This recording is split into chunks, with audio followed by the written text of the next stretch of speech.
Should be live. I gotta keep an eye on backstage then if brothers is gonna be coming in. Can't.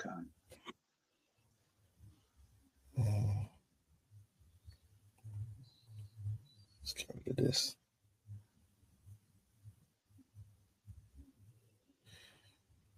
Just give it a minute. Sensational.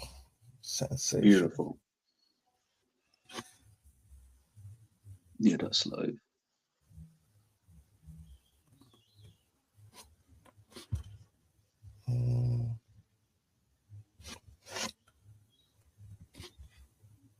Is that salvation of your leg? Hey, Shalom, Mark. Shalom.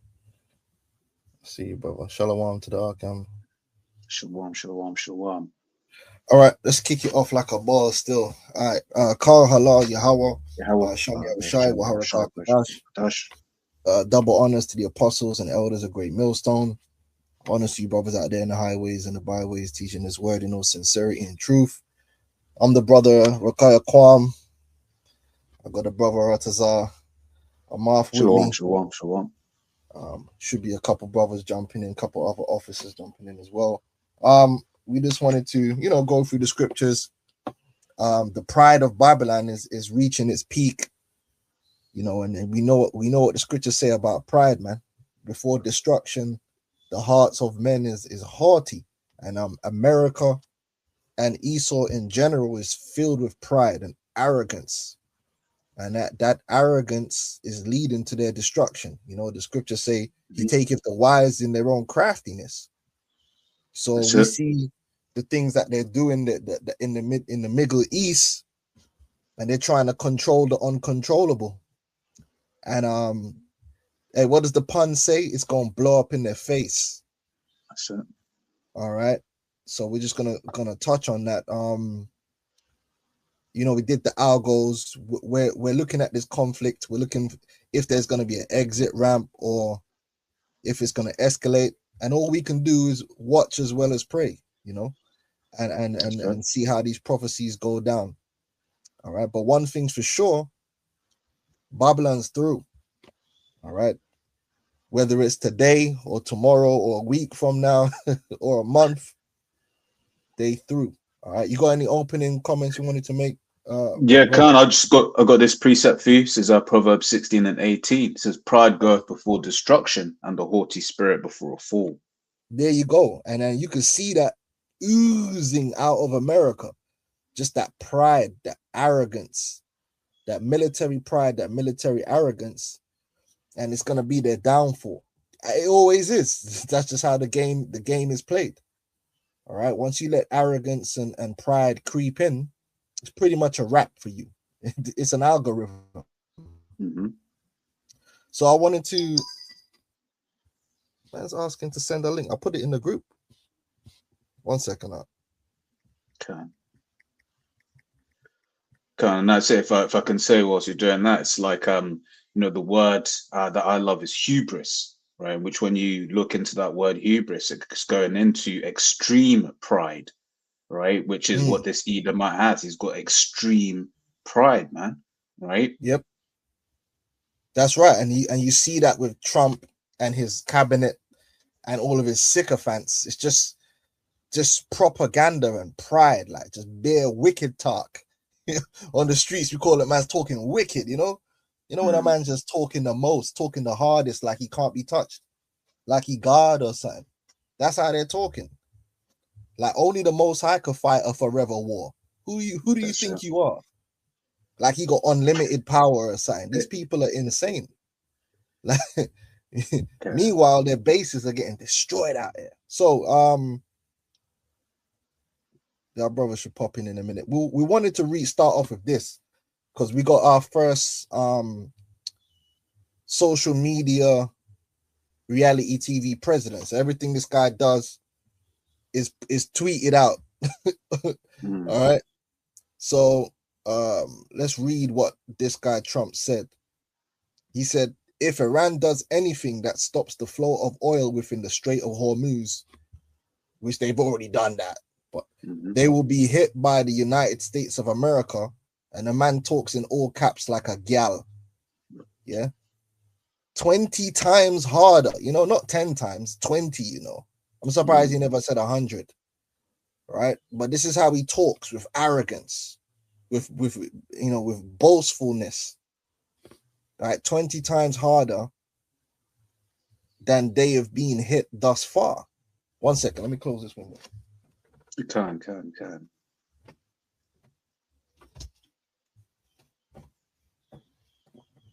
Yeah.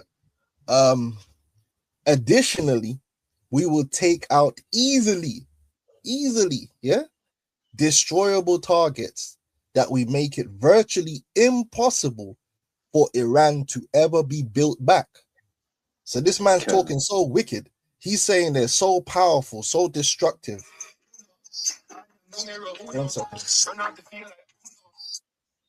Hello?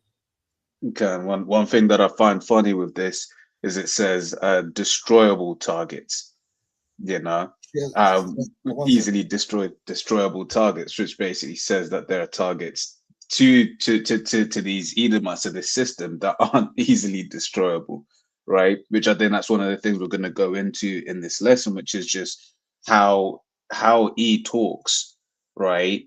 You know, we always got to watch how E talks, okay?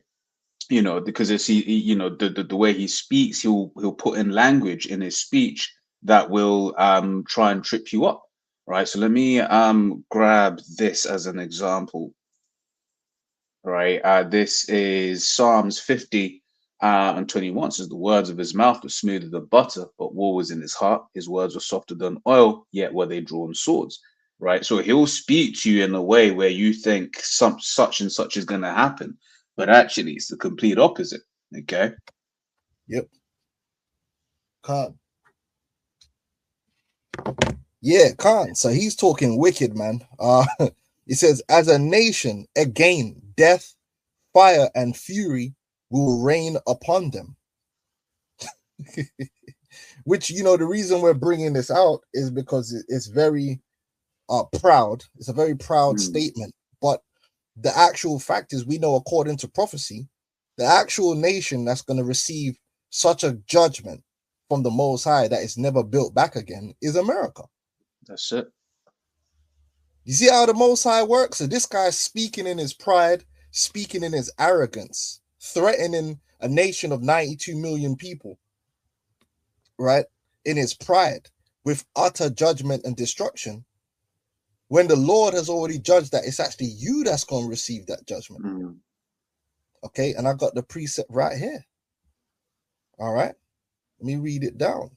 Right, Isaiah 34 and 1, it says, come near, ye nations, to hear and hearken, ye people, let the earth hear and all that is therein, the world and all things that come forth of it.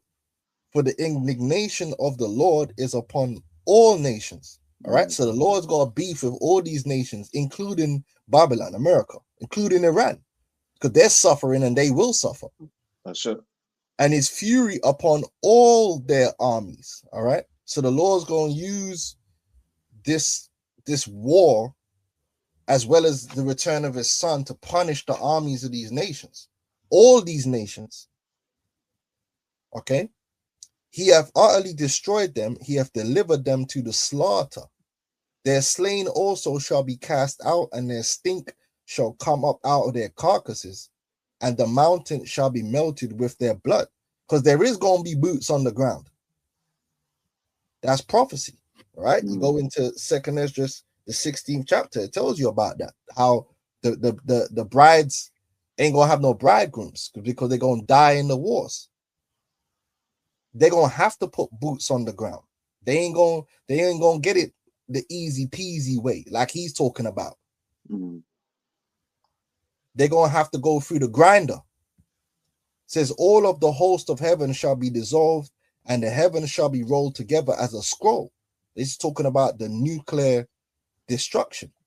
And all their hosts shall fall down as the leaf falleth from the vine, and as a fallen fig from the fig tree. For my sword shall be bathed in heaven.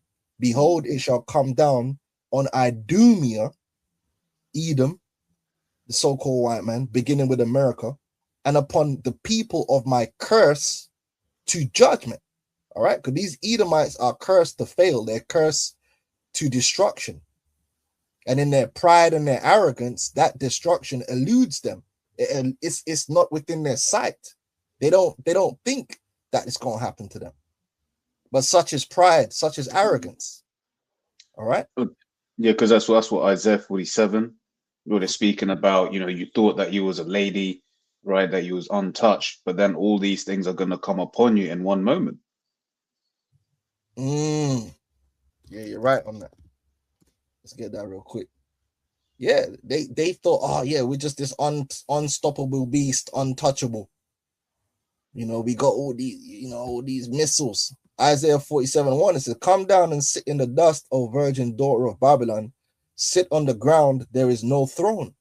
Right? The throne represents the authority. Their authority in the earth is about to be taken away.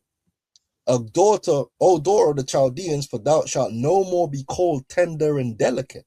Oh, they're about to get touched. They've already started to get touched. No one's touched America like this before. Mm. No one has touched America like this. They've lost a whole bunch of bases in the Middle East, just destroyed. Right? A whole Sure. Iraq, Afghanistan didn't do nothing like this. Mm. It says, take the. He's gonna say something now? Yeah, no, I forgot which clip it was, but it was basically going into just what is required for Iran to be getting these missiles. I think it was an Al Jazeera clip, but what it actually involved of getting a missile from Iran to some of these bases to get hit, right? Which is just like it has to pass through all manners, all different layers of quote unquote air defense systems. So the fact that these bases are being destroyed, right, just basically shows you everything that you need to know, right? That as you and Elder Ariella say, right, that Iran's got hands, man. Yeah, they saw the weakness, and now the state of Israel is basically they're laid bare. A good video to go into that is this Scott Ritter on the Danny. I don't know how to pronounce this guy's name, but Scott Ritter, Iran hitting U.S. bases and Israel like never before, and he basically goes into how these missile defense systems were designed in a vacuum of each other. Mm-hmm. There are a whole bunch of systems that have just been put together, but they weren't designed to work together. The Patriot system, David Sling, Iron Dome, and it just ain't working. And on top of that, it's relying on this radar infrastructure to give the early warnings, to give the interceptors a chance of intercepting these missiles. And there ain't no early warning now because Iran's destroyed all the capabilities in these different Gulf states. That's what they were doing right at the beginning of the war. So that's why now in Israel, they would have like 5-minute warning before a missile. Now they ain't getting no warning. They're blind. Yep. But Daddy Trump said everything's fine. It's a complete victory. If I may, there was a clip from, I think it was in Iraq, where basically they had this gun that's protecting the embassy, right? And the gun's basically like it sounds crazy. I'm gonna be honest when it's firing off. But then what some of the analysts were saying was like that wasn't a show of force. That was actually proof that the air defense systems have completely failed, because it's like for it to get to that gun that's basically shooting down the drones, that basically means everything before that has completely failed, and that's like the final line of defense. Absolutely. All right. It says, "For thou shalt no more be called tender and delicate. Take the millstones and grind meal, uncover thy locks, make bare the leg, uncover the thigh, pass over the rivers. Thy nakedness shall be uncovered, yea, thy shame shall be seen. I will take vengeance, and I will not meet thee as a man." Because Yahweh Shai gonna get in on this thing too. That's right. All right. We just carry on reading down here. Isaiah 34:6. "The sword of the Lord is filled with blood, and is made fat with fatness, and with the blood of lambs and goats, with the fat of the kidneys of rams. For the Lord have a sacrifice in Bozrah, and a great slaughter in the land of Idumea." And that's what's coming. That's what's coming, man. A great slaughter in the land of Idumea, beginning with America. In fact, America is going to be really going to be a complete victory. It's going to be a complete slaughter because there shall not be any remaining in America. It's going to be completely destroyed. And it will never be built again. Right? And the unicorn shall come down with them, and the bullocks with the bulls, and their land shall be soaked with blood, and their dust made fat with fatness. For it is the day of the Lord's vengeance, right? All this wickedness that these Edomites have done to Jake, man, beginning within America, the sufferation that our people have received by the hand of Esau Edom in America, it's gonna come back to them. See, they're trying to act like there ain't gonna be no recompense for that. That you could build a nation on the blood and the suffering of the children of the Most High, and it's just gonna be cool. You just throw in some civil rights and brush it to the side, and everything's good. No. Your debt is still to be paid. That's right. All right, your debt is still to be paid. For it's the day of the Lord's vengeance and the year of the recompenses for the controversy of Zion. Right? Who's that? Who's Zion? The 12 tribes, the so-called Negroes, Hispanics, and Native American Indians. You're gonna pay for every transgression that you've made against them, from the least to the greatest, to the high yellow Jakes, to the dark skinned Jakes, Jake that's on the street, any Jake you violated, you're gonna have to pay for that. That's right. You're going to have to pay for the pain. You're going to have to pay for the tears, the pollution. You're going to have to pay for all of it. In fact, that's also in Isaiah. My blood be upon Babylon. Listen, the Lord ain't playing, man. And they don't even know it, man. They don't even know it, man. The Lord's dead serious, man. All right. This is Jeremiah 51:35. It says, the violence done to me and to my flesh be upon Babylon, shall the inhabitant of Zion say, and my blood upon the inhabitant of Chaldea shall Jerusalem say. Yeah. Yeah, right. It's gonna come back on you, man. And it's sensational. It's sensational. And we ain't all the way there yet, but we're already titillated. That's true. Anyone backstage, Laquan? Let's have a look. No. Okay. Not yet. My brother's getting something from the car, and he's gonna come true. Okay. Right. It says, and the streams thereof shall be turned into pitch, and the dust thereof into brimstone, and the land thereof shall become a burning pitch. This is talking about Babylon. All right, brother, if you want to get that up in Revelations, we can get that as well. Right? You know, the unclean and hateful bird. That's talking about America. America's gonna be that place. Same way he's talking wicked against Iran. Talking hella wicked. Beer badness. Look at this. Man said it will easily destroy targets that will make it virtually impossible for Iran to ever be built back as a nation. Again, death, fire, and fury will rain upon them. Bit of wicked man talk. That's talking the hardest, talking the most. Guess what's gonna happen to you though? And that's the arrogance, man. Having its recompense. All right. That's it. It says it shall not. Oh, you got something? Oh yeah, I've got a quick preset. This is Psalm 73:6. Therefore, pride compasseth them about as a chain, violence covereth them as a garment. Yeah, Esau don't ramp with the violence. Esau just do the violence, right, and then just run a program and try and make it okay. You see that? Oh yeah, we just blew up a school. You know, we did or we didn't, and ain't nothing gonna come from it because they're constantly breaking their own Geneva. The Geneva Convention was designed because after the World War, they was like, okay, if we're gonna have wars, we're going to strictly stick to military targets. We're not going to target civilians. So you're not allowed to blow up hospitals and schools. You're not allowed to attack water plants, things that provide sustenance and food for the people. You're only allowed to hit military targets. But Esau's been breaking that for a long time. America's been committing war crimes. The state of Israel's been committing war crimes and transgressing the Geneva Convention.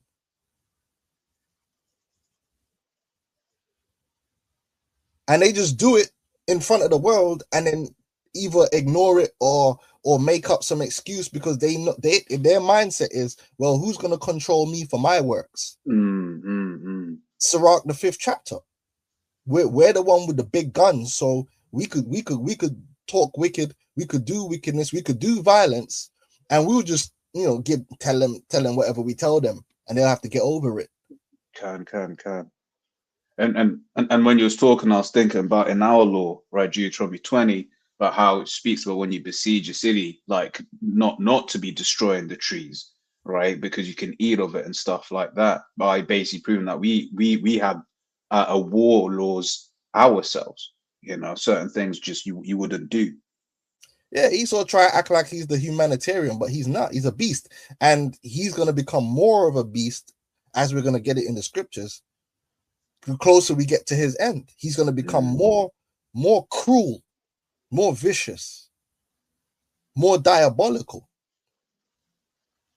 So you see how he sacrificed those children, right? And he's doing double tapping, which they've been double tapping. They were double tapping back in Iraq, blowing up ambulances. You're not supposed to do that. You're not supposed to shoot medics. So this really ain't nothing new, but Esau, he's officially double tapping now. It's crazy.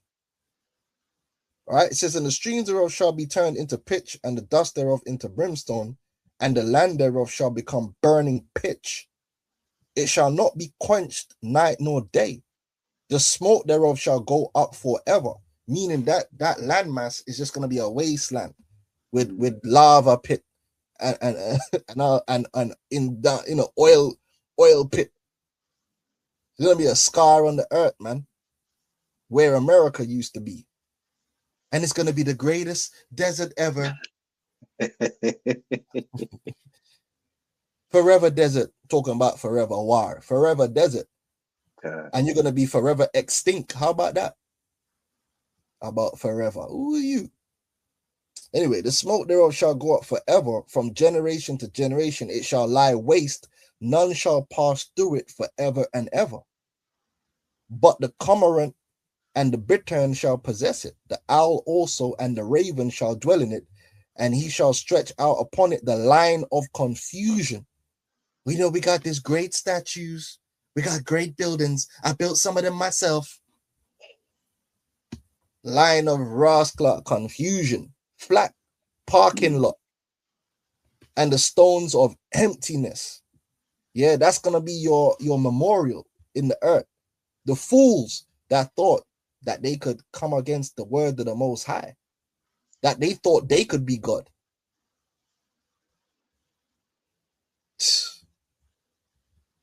They shall call the nobles thereof to the kingdom, but none shall be there, and all her princes shall be nothing. So all the rich men and the glorified men in America, cooked.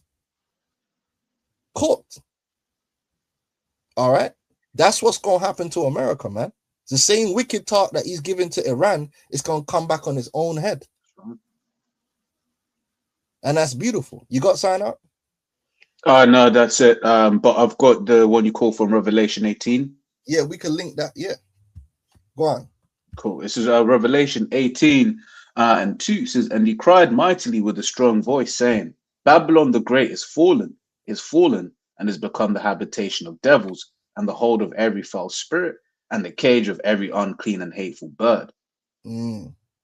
See it there. So that links it up. That links it up. That Babylon the Great, America, it's gonna get mashed up out here. But right now they're talking the wicked man talk. That's fine. All right. We're gonna see how it's gonna end. Now let me get this Right. So we did it at camp, but I thought it was so powerful I had to bring it out again. Right. See, you got the book of Sirach 10, which is a beautiful chapter, and it really goes into pride. In fact, let me read some of it because it's such a beautiful chapter. All right. Let me get this real quick. Let me see if this brother's backstage. It says, Sirach. Okay. That was timing, isn't it? Okay, spirit. Hey, Shalom Zakwan. Yahba Shem Yeshua. Hey, Shalom, man. Yahba Shem Yeshua. Shalom. Everyone good? Yeah, man. Tawab. Right. So Sirach 10 says, a wise judge will instruct his people, and the government of a prudent man is well ordered. As the judge of the people is himself, so are his officers. And we see what the society is all about, right? Corruption, depravity, debauchery. And that's from the head down. That's from the heads, from the elites. And the guys underneath the elites, which is these politicians, because they're not the elites. They're the puppets of the elites. And you see the grotesque nature of these individuals. You see the narcissistic, super proud character of Donald Trump. That tells you everything you need to know. Right? And what manner of man the ruler of the city is, such are all they that dwell therein. And that's why Babylon is filled with proud people from top to bottom. An unwise king destroyeth his people, but through the prudence of them that are in authority, the city shall be inhabited. And it's funny because we just read that America is going to do the opposite of that. They're going to be uninhabited forever. The power of the earth is in the hand of the Lord, and in due time he will set over it one that is profitable. All right, because right now Esau Edom's in authority, and it ain't profitable. The earth's in deficit. In the hand of God is the prosperity of man, and upon the person of the scribe shall he lay his honor. All right, now let me bear not hatred to thy neighbor for every wrong, and do nothing at all by injurious practices. Pride is hateful before God and man, and by both doth one commit iniquity. Right? This is why they don't consult the word of the Lord when they make their decisions or make their judgments. Trump will not come up and consult the word of the Lord. He'll just run off pure pride. They go by do as thou wilt. They're justified by their might. Can I say something quick? Sorry. Yeah, go on up. Yeah, because we see recently when Trump was doing all these things, like he was counseling witches, right? All that Paula White and all them, they're just witches.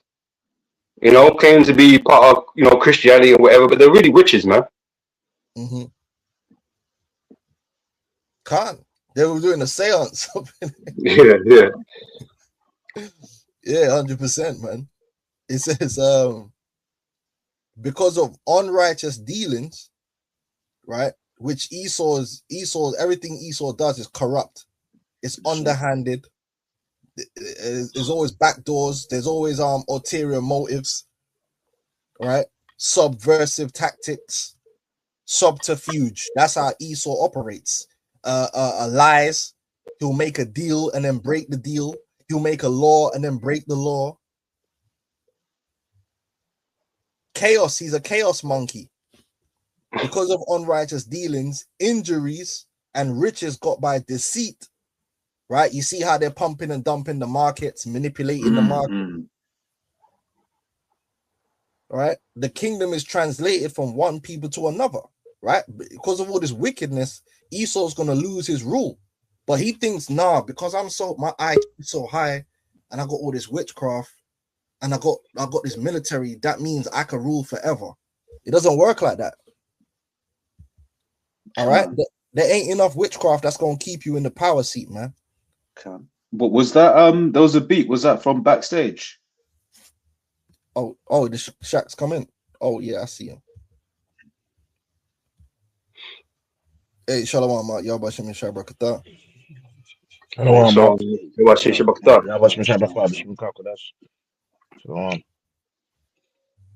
Yeah, you brothers just chime in whenever you feel like. Where we at? Let me jump down here. This is all good. Right, start from verse 12. The beginning of pride is when one departed from God, and his heart is turned away from his maker. So you don't consider the Most High with anything. And that is the way of America. They don't consider the Most High. How do they not consider the Most High? They don't consider his word. They don't respect his word. Even these goofy Christians, they don't really respect the word of the Most High. The word of the Most High is something that they manipulate to meet their own ends. It's that spirit of Cain. Yeah. Whenever the Esau brings the Bible out, the only reason he's bringing the Bible out, he don't really care what the Bible says. He's manipulating it to say what he wants it to say. Mm. He's a demon. It says, for pride is the beginning of sin, and he that hath it shall pour out abomination.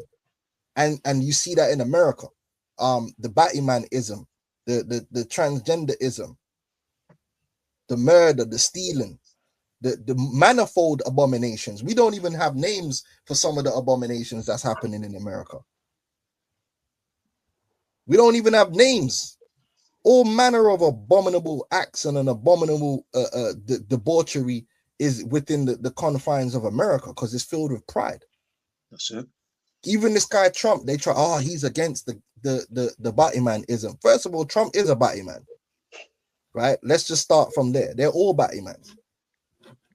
Yeah, America is spiritual Sodom and Egypt. They're all Sodomites. Right?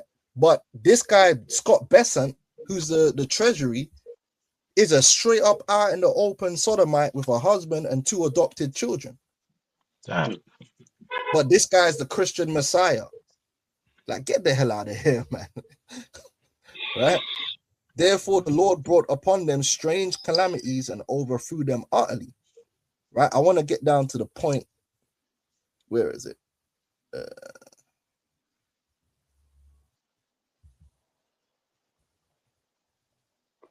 Specific scripture. Where are we at? Because I got it up here in the chat GPT as well. 21. Right, there we go. Verse 21 says, the fear of the Lord goeth before the obtaining of authority. So that's the elect right now. The elect are learning the fear of the Lord, are being endued with that fear, that meekness, where we understand, listen, we just got to humble ourselves. We don't have no strength in ourselves. That's the lesson that we're learning. Right? We're going in the opposite direction to Esau. Esau's got all the gadgets. He's just proud. He's just running with it. He's running pride to the top. We're going in the opposite direction. We're meek. Well, it's good to say they trust in chariots. Yeah, they trust in IQ, chariots. Whereas what do we have to trust in? We're down bad. We've got to rely on the Lord. We're like, yo, it's a miracle if we get through this. Esau ain't talking about miracles. Trump ain't talking about miracles. Trump's fully. He said this is easy. This is we got the greatest military ever, the greatest, the biggest, the fastest, by far in history ever, in all eternity. You know, we got the biggest bomb, so big you wouldn't believe.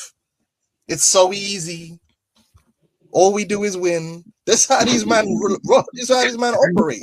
But we can win some more. We can win some more. You know, we gotta stop ourselves from winning. You know, we gotta. You know that was. You know. You know, but hey, bro, I just want to make a quick point. That just shows you that these fucking Edomites ain't the people of the scriptures. Because if you read the scriptures, it's always those that are meek and humble who get the victory over the peak of pride of, you know, princes or kingdoms. You know what I mean? That's like a narrative throughout the scriptures of the humble and meek. You know what I mean? Eventually win. You know what I mean? Whether it's against Antiochus Epiphanes, whether it's us coming out of Egypt, whether it's, you know what I mean, us being in captivity, it's just the same way. The meek shall inherit the kingdom. I was about to say that. These men are not meek, you know. Yeah, that's it. Yep. Yeah. Funny, man. Esau's just drinking stout. You know what I mean? Yeah. He's spiritually gets. Yeah, I mean, it spiritually gets, man. Yeah. He's moving mad on the road. You get me? Yeah. Right. It says the fear of the Lord goeth before the obtaining of authority, but roughness and pride is the losing thereof. Roughness and pride. We brought it out of camp, so we could break it down. From the chat GPT, it goes into the meaning of roughness, right? And it says here, roughness equals harshness, cruelty, arrogance towards others. Are we not seeing that? Esau's rising up in harshness, cruelty, arrogance towards others, and it's going to get more cruel pursuant to Ezekiel 21:9, right? Esau's becoming more cruel, more arrogant as the day goes by. The ice raids, cruelty within and cruelty without, right? Pride, self-exaltation, thinking you are above others or above God. It says the message, leaders who become arrogant and abusive eventually lose their power or legitimacy. Right? It said God raises up and removes rulers. Pride destroys kingdoms and leaders. Humility preserves authority. But they don't care about humility. And Trump is the perfect example of that. Can I get a quick preset? Can't.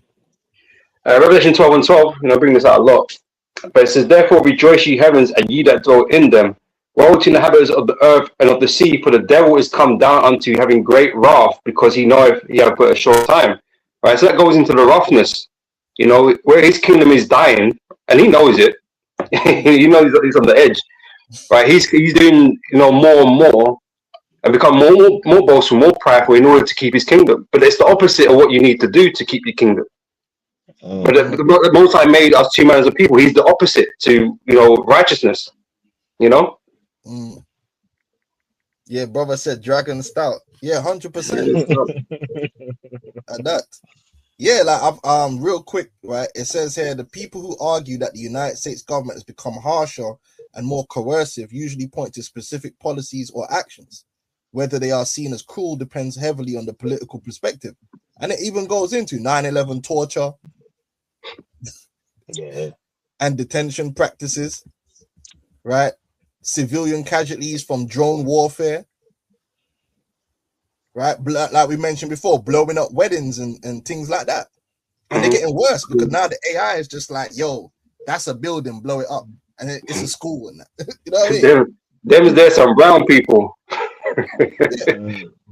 Shoot the building. Surveillance, security powers, right? It says how this relates to 10:21. When powerful nations rely increasingly on force, coercion, and surveillance, they risk losing moral legitimacy, right? And that's what you're going to see happening more and more. As this thing gets closer to the end, them horns are going to come out. Revelations 12:12. Esau's going to become more cruel, more bloodthirsty, more abusive, more tyrannical. And that's the time of Jacob's trouble. Kind of, is it cool if I read two precepts? Yeah, go for it, bro. This is Jeremiah 51 and the 7th verse. It says, Babylon have been a golden cup in the Lord's hand that made all the earth drunken. The nations have drunken of her wine, therefore the nations are mad. And spiritually, in terms of what we're talking about, that wine and wickedness that spread throughout, all earth. Basically, right now it's really got to a point, man. All of these nations are waking up out of the drunken stupor, and are just upset at like the ways and lines of Babylon, and all the side effects that it caused throughout earth, man. You know what I mean? It's like basically everyone's realizing that these policies and ways of Esau through Babylon, especially, it brings nothing but good. It brings nothing good. You know what I mean? It just leads to death, corruption, stealing, thievery. You know what I mean? Yeah, because he's Satan. Because he's Satan, man. Esau tried to bring the falsehood that he's creating some kind of order in the world with checks and balances. But there are no checks and balances. When Esau want to do wickedness, he just does it, and he don't hold himself accountable. You got this guy netting not a real Jew, right? He's in the damn flipping war crimes court. He's wanted, but he's just rolling around like it don't matter, because it don't matter. But if he was some random, Ghanaian somewhere, Ghanaian, they would arrest. Oh, see, look, he's wicked. Arrest him, take him to the Hague, and try him for war crimes and execute him. Didn't they? I remember back in the day they executed one Don. Was it the guy from Yugoslavia or something? Something like that. I remember back in the day. This is like 20 years ago. They had one guy up in the dam on the war crimes and executed his ass. They pretended like there's some kind of checks and balances. Like if there's wickedness or corruption or evil, then you could go to somebody, the UN or something, and make a complaint, and you're gonna get justice. That's not true. There is, like they said, there is no rules-based order. There are no rules. The rules are what Esau said. It's like what people say, like, who judges the judge? You know what I mean? If Esau is the highest judge in this world, who judges him? And the answer is the Most High. But we have to weigh upon that judgment. But he thinks he can move with impunity and just do what he wants to do, because there's no one higher than him in this earth to judge him. Yep. Yeah. And those illegal wars. Most of the wars Esau's done according to his own statutes is illegal. And bro, spiritually as well, it's why the scripture calls him a fugitive and a vagabond, because right now, man, he's a fugitive, and really the only one that's going to hold him, accountable for all this wickedness, it has to be a higher power, because there's no one we all can't just in this flesh go to Esau. Nah, man, you done this. Look, that's not going to work. This guy has missiles, he has drones that can go into your home and take you out, bro. Weapons, everything. Exactly. That's why the Lord, bioweapons, every weapon, bro. He's tooled up right now. That's why the Lord is the one that's going to hold him, accountable. I have another one. I have another quick one. This is Jeremiah 50 and 23 to 24. How is the hammer of the whole earth cut asunder and broken? How has Babylon become a desolation among the nations? I have laid a snare for thee. Thou art also taken, O Babylon, and thou wast not aware. Thou art found and also caught, because thou hast striven against the Lord. So now it's like they don't know, as it says in Psalms 73, that he's in slippery places. Because here it is, it's like, my NWO agenda, I'm going to achieve this, I'm going to achieve that, but he's walking right into his destruction. That's right. Yeah, this place is corrupt, and that's why the Lord's going to set up true kings, true men of authority, true men of meekness, who are going to rule according to law. They're not going to have one law for Israel and another law for everyone else. So we can murder, steal, unjust weights, but then no, man. This is what's going to make the kingdom of heaven beautiful, because it's going to be ordered from top to bottom, and we're going to be the perfect example. We're going to live by example. We're going to be perfect. We're not going to be enforcing laws that we don't keep ourselves. Yep. Because that's hypocrisy, right? That's hypocrisy and corruption. And that's what Esau is. Just make up laws, you know what I'm saying?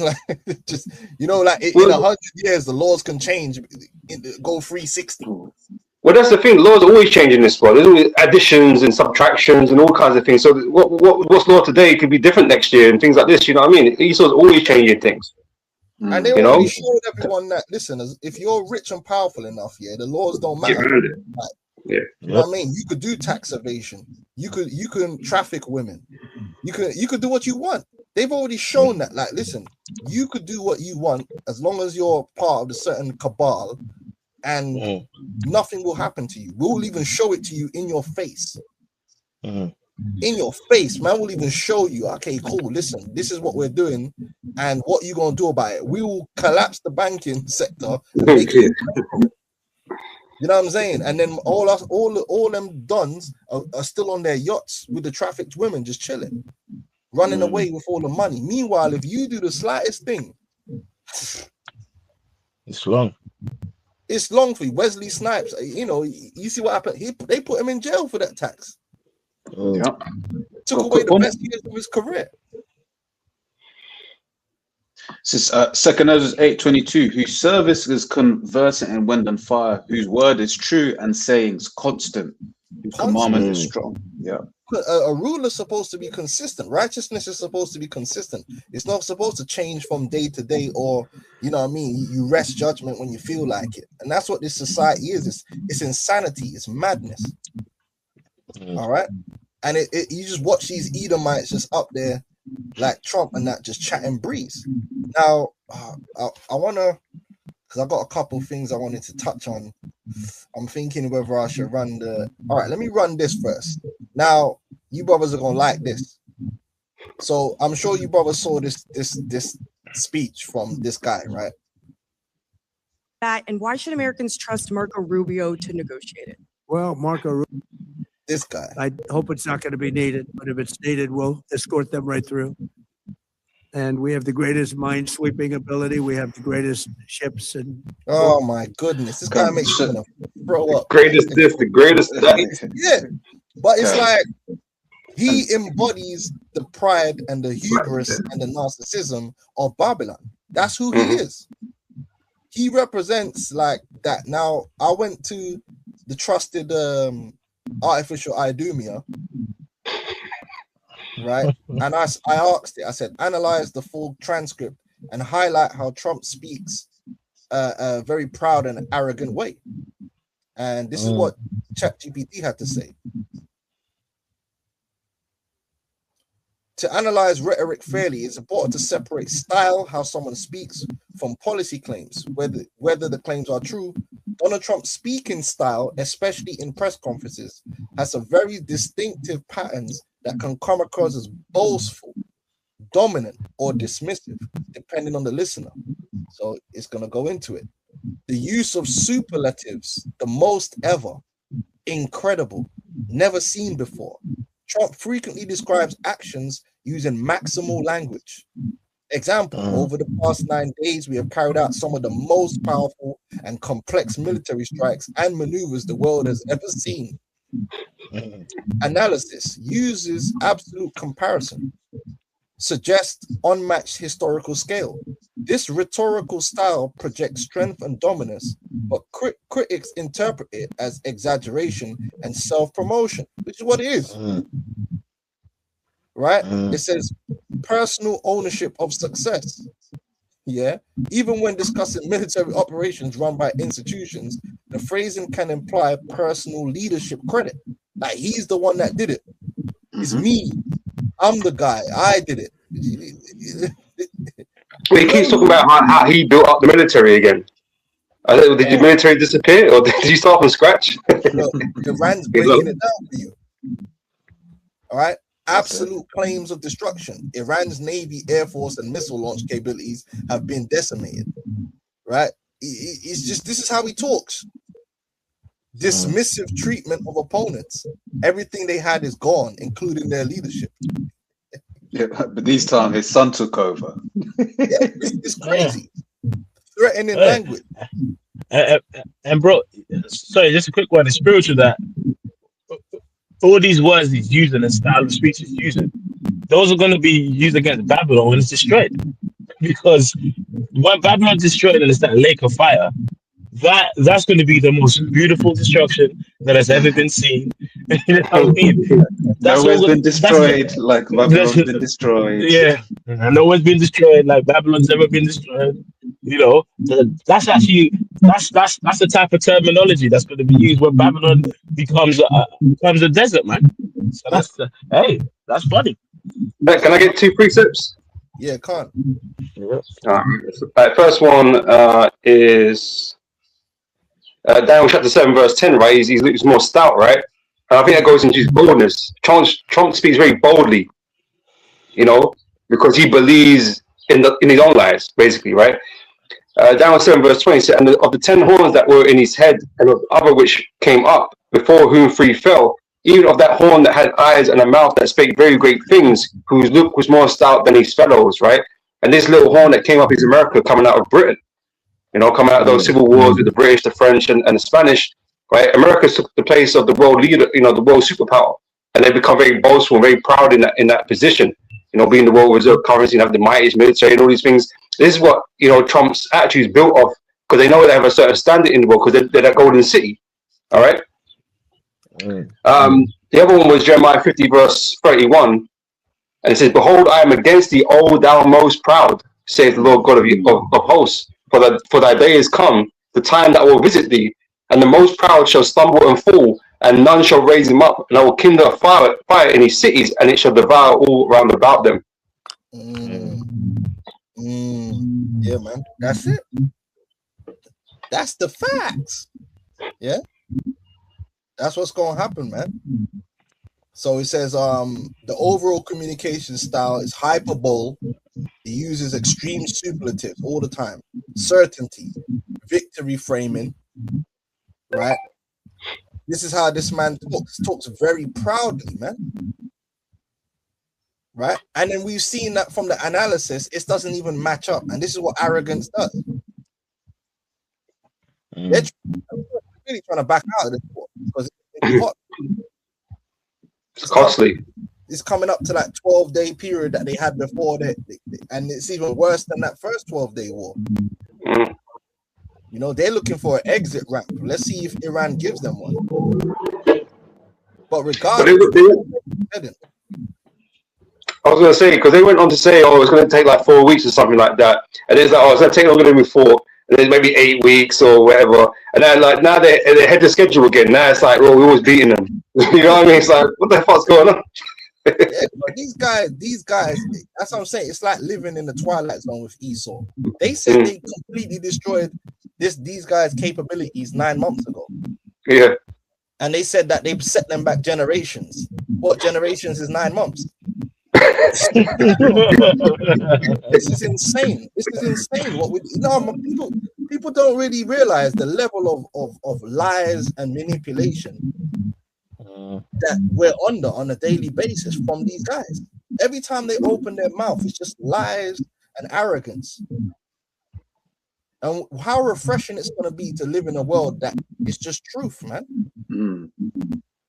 You ain't got these phony characters getting up on the TV, just chatting, just hogwash. You brothers got anything? Otherwise, I'll play this. Scott. Yeah. Let me grab this real quick because you talked about truth. This is 2 Ezra 6 from 27. For evil shall be put out, and deceit shall be quenched. As for faith, it shall flourish. Corruption shall be overcome, and the truth, which hath been so long without fruit, shall be declared. Yeah, can I say something quick? Right, because it mentions the faith part, right? And that's the thing, you're going to have to, because faith is equal to trust, right? You're going to have to trust in things in the world to come. Here, you can't trust in anything because it's all based upon lies, right? But faith is going to flourish because you're going to know the truth, and everything's going to be open and for you to see. That's right. This guy, like, he will say one thing one day, the next day they'll ask him about it, and it changed. Oh, I never said that. Oh, it's just confusion, man. Babylon is confusion. So I'm gonna play this because Scott Ritter's gonna go into how basically the American military kind of realized that they weren't keeping the Geneva Convention. So they started to basically implement processes to ensure that they stop killing civilians. And this guy Hegseth came in and said that's wokeism and stopped it. Yeah, fuck that. He said maximum lethality. So that's why they're blowing up schools and that. It's crazy. So again, it goes into where we said the roughness, the cruelty. All right, so let's play this Scott Ritter, man. 51. Again, James Madison, smart man, he warned us about the dangers of a tyrant and the need of checks and balances. So today, when we have the Congress basically saying this isn't a war, it's a defensive operation, Congress doesn't need to be involved. That's the Speaker of the House. Congress has taken itself off the map. The Supreme Court has challenged terrorism process. I don't care. I'm going to do whatever I want. Someone's giving feedback from their mic. Yeah, I can't really hear it. You can't hear it. Feedback from their mic. Is it? Can you hear the video at all? It's choppy. Or like speaker, like so someone's speaker is loud enough where it gives feedback, so I can't really hear it. So maybe if we're playing the video, everyone turn off their mic, because we can see it better. All right, let me try it now. Judiciary is off the map. We're left with a tyrant. Is that better?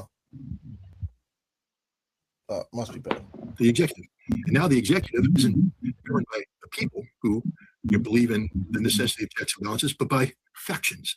I voted for this. I voted for tyranny. I voted for a cult of personality. I voted for a man who says that I am beholden to no laws. I only believe in my own sense of personal morality, which is problematic given the Epstein files. But being that as it may, this is a man who says he governs as a dictator. So there we are. And what are the consequences?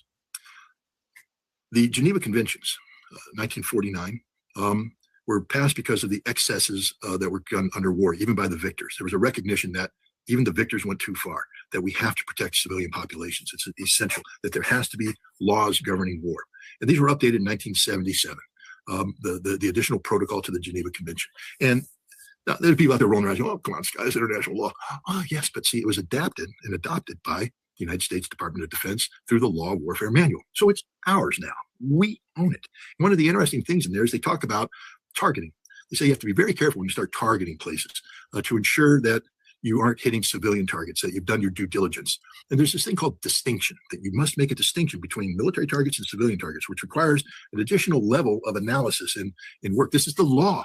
It's the law. And so we did. I can tell you, as somebody who has done this in war, there's a lot of effort goes into ensuring that the targets we hit have a military value, that they aren't civilian in nature, and that we look at the consequences of striking this target. Will there be collateral damage to civilians? And then you get into proportionality. Is the value you get from militarily from striking this target proportional to the damage you're doing to civilians? And if the answer is no, we're killing far too many civilians, then you don't bomb the target. The answer is if we don't know, we can't distinguish that this is military civilian, you don't bomb the target. Now, we had screwed up a lot during the global war on terrorism.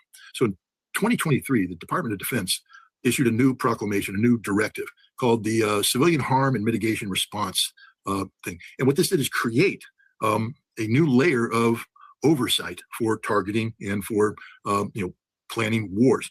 And this team's job was to go through each target and ensure that we aren't making a mistake here, that this isn't a civilian target, that this is a military target. It's what we're supposed to do under the law of war, but we've gotten a little sloppy with it during the global war on terrorism. So we put in new regulations to say this is what we need to do if we're going to fight a war, to be compliant with our own laws and the laws of international conflict. Pete Hegseth did away with that directive, canceled it in his effort for lethality. So there is no civilian harm and mitigation response capability in America anymore. Instead, what there is a literal free-for-all. We can do anything we want. Now, y'all have heard the term double tap. Double tap is a term that's been used a lot derisively against regimes. We've accused the Syrian government of double tapping, people, dropping the barrel bombs. We've accused the Iranians of double tapping. We've accused Russia of double tapping. We've accused everybody of double tap. On the first day of this conflict, we had picked out several targets to strike. We claimed we were striking targets related to the Iranian Revolutionary Guard Command. One of these was the Manab naval base, where the Iranian Revolutionary Guard Command had warehouses and a medical facility, etc. And we struck it with 5 cruise missiles. Now, normally you'd say, okay, but you'd have confidence that the U.S. military did the right thing. Certainly, we looked to distinguish the targets to make sure that there were no crossover targets, nothing that could have been a protected target. But that unit doesn't exist anymore. Instead, what we have is artificial intelligence assisted targeting. A program called Claude, put together by Palantir, helped create these targets just out of the blue. Basically, they scan databases. They're given certain parameters. Find me facilities affiliated with the Revolutionary Guard Command who have buildings of the following dimensions. And then they turn those buildings into targets. And then the targets are assigned weaponry, etc. So the Manab Naval Facility was assigned 4 impact points. 2 impact points were warehouses of a certain dimension. 1 impact point was a building that turned out to be a medical facility, but we didn't do the distinction, you guys. So even though everybody knew it was a medical facility, I didn't, and we didn't double check it because we don't have the civilian harm mitigation response capability anymore. So we just said, put a cruise. And then another one was up there in the upper right corner, and there was a large facility there. We decided we're going to bomb that one too. So we sent 5 cruise missiles. He said, Scout, why 5? thought it was just 4. Now we get to the beauty of the Tomahawk Block 4. The Tomahawk Block 4 system has the capability to have a number of targets programmed into it, and it can change its targets on the way because it's communicating. But a really cool part of it is that it can loiter over a facility collecting imagery that's sent back to be evaluated, and it does the immediate battle damage assessment. Back in the Gulf War, when I was doing it, we bombed a target, we got the satellite data, and then I looked at it and said, did we achieve the result? And if not, I said reattack, and I sent it back, and it got fed back into the queue. It was bombed a day later. Took a little bit of a while. Now we have immediate reattack capability with the Block 4. So the 5th cruise missile's job is to loiter over. So now the first 4 cruise missiles come in, and they hit the 2 warehouse facilities. There's nothing in there. There's no secondary explosion, nothing. They're empty. They hit the medical facility. We got smoke coming out. So it wasn't empty, but it's smoking. Criteria achieved. It hit another building, collapsed it. There's smoke coming out, but more importantly, there's people moving around. Lots of people moving around. And that imagery is being sent back to the ship. And the operators on the ship are looking at it going, we got a lot of people moving around that target. A lot of people moving around that target. We hit something of importance. Reattack. And they told that cruise missile to go up to altitude and fly down. Now, the amazing thing, again, the Block 4 is a cool weapon because it's got this warhead on it that's designed to be a bunker buster. So it can blow through with the initial warhead and then come in and boom, blow up what's inside. Very lethal. Pete Hegseth loves it. I'm sure he masturbates to this weapon every freaking night. That's who he is. But now there's an additional thing that they put in there. This is the beauty of the Block 4. You see, the cruise missile has a lot of fuel in it. And that unexpended fuel was just being wasted. So the Block 4 can take that fuel, compress it, and turn it into a fuel-air explosive. Gives you a thermobaric weapons capability. So basically, you penetrate, and then you burn everything inside with this giant thermobaric explosion. It's beautiful. I mean, Pete Hegseth might masturbate twice because of that. So now we get to the reality of what happened. It was a school. The first cruise missile that hit it burst through classrooms, etc. The teachers and the majority of the students who survived, some students were casualties in the first strike, but the majority of them were ushered into the prayer hall of this facility, a prayer hall that met the dimensions of the criteria set by artificial intelligence. Meanwhile, the school's calling up parents and saying, come and get your kids. There's been a bad day here. So parents in the neighborhoods nearby come rushing to the facility. Operators look at teachers ushering children into the prayer hall, parents rushing in. And at the moment where everybody's come together, we double tapped it. We sent the cruise missile down. It burst through the prayer hall, exploded, and then the thermobaric warhead blew up, burning everybody inside. Read the stories of the parents about how they found the trip. There was nothing left of my child. She had been burned to death. I only could identify her because of the remnants of the backpack. Yeah. That's what we did. We double tapped them. Pure 100% murder because Pete Hegseth decided that we needed to be more lethal. So he got away with the regulations that required the United States military to comply with, the law of war, our own law of war. So that is demonic. That is demonic. Yeah, and if I can say as well, it's like there's a point that he makes there, and he's saying it as a joke about, I bet Pete Hegseth, does that when he thinks about these weapons. But this is what the scripture says. Scripture says that he doesn't hate blood; he loves blood. Okay, and we all speak about it when these Edomites talk about weapons. Right, you see just their eyes light up, man, because that is the spirit of these devils, man. Well, he loves death as well. He loves death, so yeah, it wouldn't be surprising. So they basically incinerated them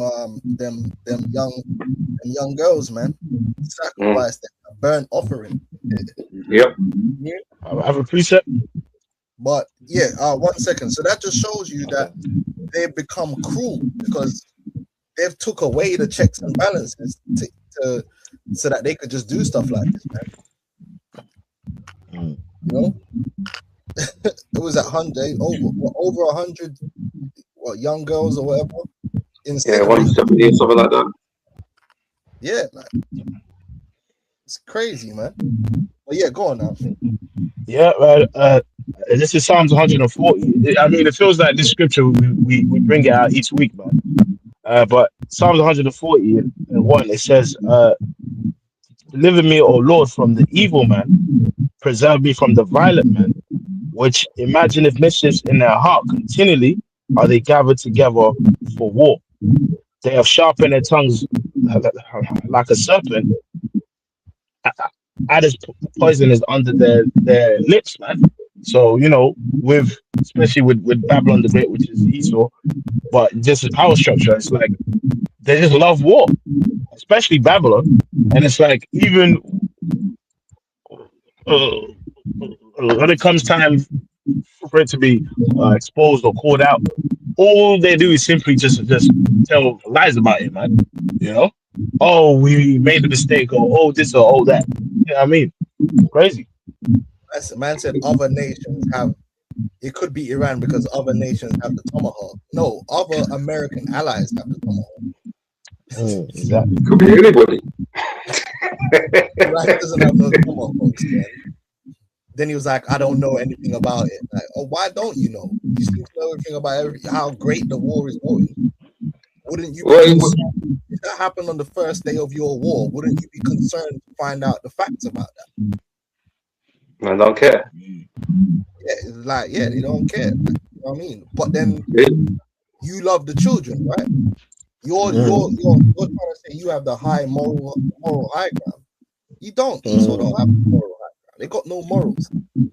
Well, he was nonchalant about the idea of American soldiers, you know, getting X'd off, right, from starting this war. They said, oh, there will be more deaths, so there will be more. You know what I mean? He don't really care about even his own, his own guys. So as you said, if he doesn't care for his own, who would he care for? Kind of thing is. These people eat. It's like. Can I grab something quick? Yeah, can't. And then you always whatever you want to bring, then we'll close up because I gotta go to the plantation. Can't. Okay. Yeah, so this is the blessing of Esau, right? Genesis 27. And it says, verse 40, and by thy sword shalt thou live. Everything is first and foremost about, war and death with this guy. He don't care about killing people. He don't care about taking what don't belong to him. That's how he lives, right? And thou shalt serve thy brother, and it shall come to pass when thou shalt have the dominion, which he currently has the dominion, right? But his destiny is to serve his brother Jacob, which is why he's going into captivity, right? That thou shalt break his yoke from off thy neck. All right, so this is the current situation we're in now. We're being in rulership, but he's just not a suitable ruler because he's, as the brother brought out earlier, the hammer of the earth. They're doing nothing but beating down everybody, right? And this is why we need the Yahweh Shah to come and bring order and balance to the earth because he ain't doing it, Yeah, this guy's a terrorist. Like when you're openly saying that you're gonna bomb somewhere so badly it'll never be built again, that means you're targeting civilians and civilian infrastructure. You know what I'm saying? Like that's the only way that's possible. You're not saying, oh, we just completely destroy your military, and even then you could build it back again. So you're basically saying, listen, I'm just gonna flatten that place. You're all gonna become. Like, that's how he's saying. They're a wicked man talk.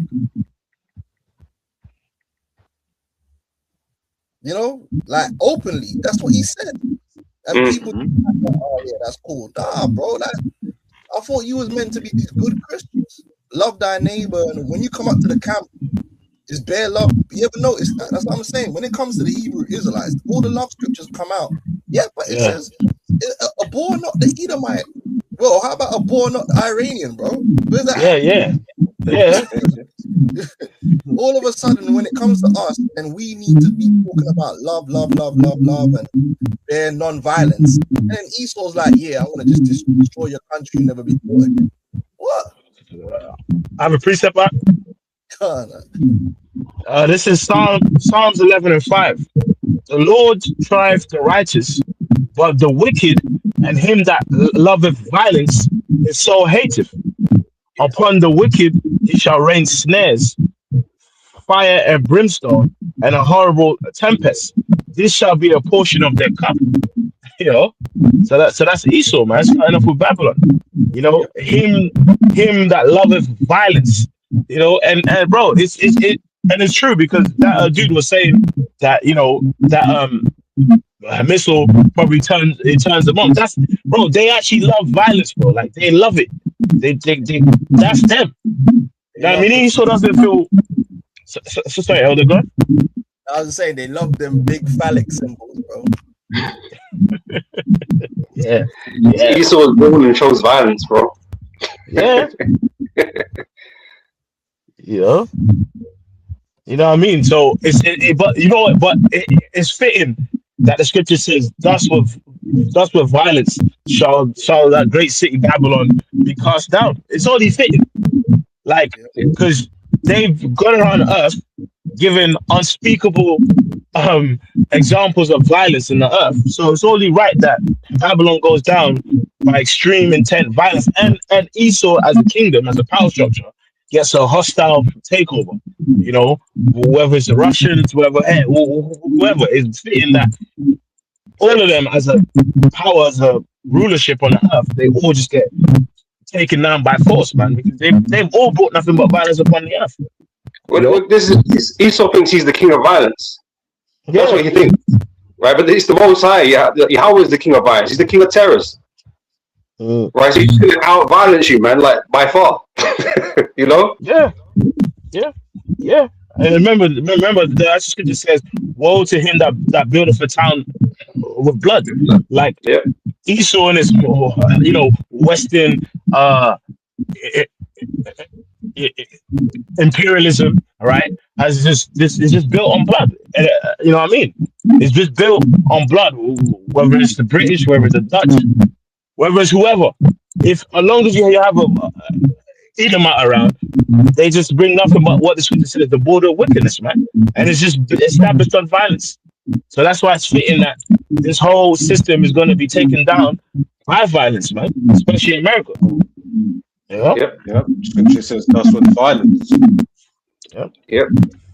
Man's reaping what they sow.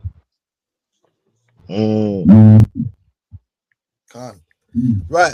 So we're gonna end it there, but this was a good video that was found earlier too. This guy, Richard Medhurst, he did an excellent video going into the US radars, how they got wiped out by the Iranians, and he gives receipts. So check that video out. And obviously, this video with Scotty. Scotty goes into missile defense systems as well. So there's good information in the video. But yeah, man. But if brothers got any closing statements, make it. Get out of here. Is it cool? I just end with one last scripture. Come on. This is Psalms 58, and 1 on down. It says, "Do you indeed speak righteousness, O congregation? Do you judge uprightly, O ye sons of men? Yea, in heart ye work wickedness. Ye weigh the violence in your hands in the earth. The wicked are estranged from the womb. They go astray as soon as they be born, speaking lies. Their poison is like the poison of a serpent. They are like the deaf adder that stoppeth her ear, which will not hearken to the voice of the charmers, charming never so wisely. Break their teeth, O Most High, in their mouth. Break out their great teeth of the young lions, O Lord." So, you know what I mean? Like eventually, with Esau, they have a long track record of bringing nothing but death, destruction, and violence. And it's only fitting that eventually, ultimately, the Lord is going to hold them, accountable for all their wickedness, man. It's only right. So yeah, that's it, bro. So, all right. So, and Lord willing, this has been edifying. Sekar halal Yahweh double honor to the apostle. Shalom.